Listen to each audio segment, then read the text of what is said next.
What's poppin', savvy investors? It's your Savvy Investor Dex back with another banger.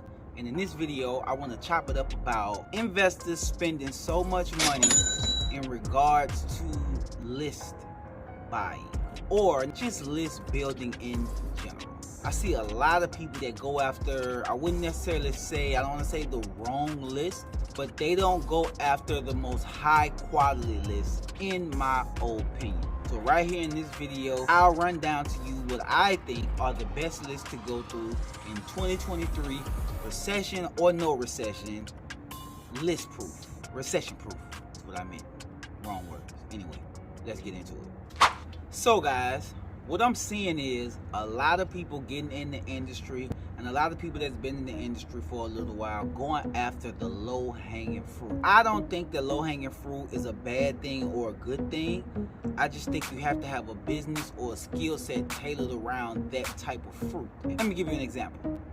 FSBOs, for sale by owner, for those that don't know. FSBO, for sale by owner lead. These prove to be some of the more difficult leads to close. Fairly low-hanging fruit. Their numbers right there advertised wherever you see the listing, whether it's in a front yard, whether it's on Zillow, Redfin, wherever you see, for sale by owner. I'm not even sure if they still offer it, but typically when you see a for sale by owner sign, they're raising their hand saying, hey, I got a property to sell. These people don't want to list with a realtor because they don't want to pay the fees. Normally that's it. They feel like they can sell it themselves, keep all the money, they don't got to pay fees.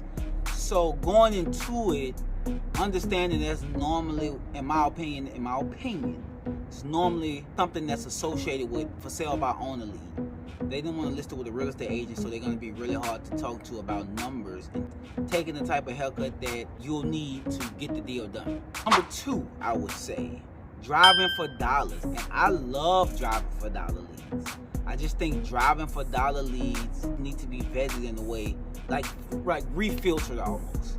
So I'll give you an example of what I do when I drive for dollars. So I drive for dollars.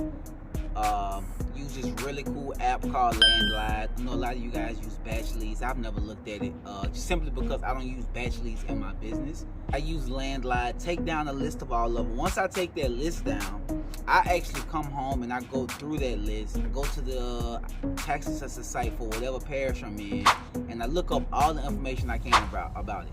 So I can see if it's an adjudicated property, or if it's a struck off property, or a property that the city owns and the property is really beat up and damaged. I can see that if I go look on the assessor site. I can find out so much information by going to look it up. And I say that because what I've noticed is, and I'm sure a lot of you guys have ran into it, just because a property is damaged or beat up and maybe the grass is a little high, still don't mean that they have to sell. They probably are in a situation where they need to sell, but they don't have to sell. It's not like do something now. So I would consider that to a degree, it's a type of low-hanging fruit that, you got to pick that fruit and go through it really well for the worms. Take the worms out, then you can take a chunk out of it. Now, let me go to the type of lead that I go after. Okay, I don't worry about absentee owners. I don't necessarily worry about high equity, low equity, no equity. I don't care about any of that stuff. I care about it to a degree. The number one list to go after in real estate, hands down, problems.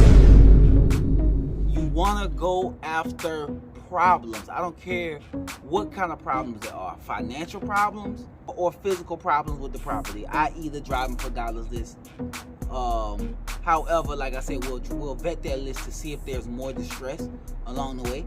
But typically you want to go after problems. So when I say problems, meaning I don't necessarily care how the property looks. I'm more concerned around the finances with the property. Are they in foreclosure? Great leads. Tax sale property? Problems.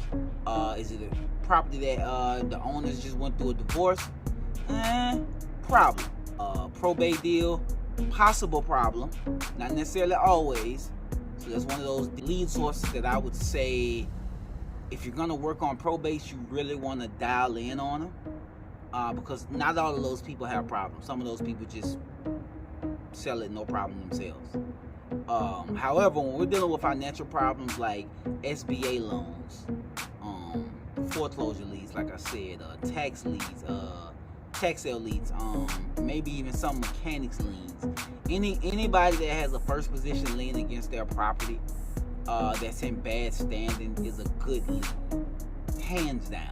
Anybody that's going through financial distress is a good lead, hands down.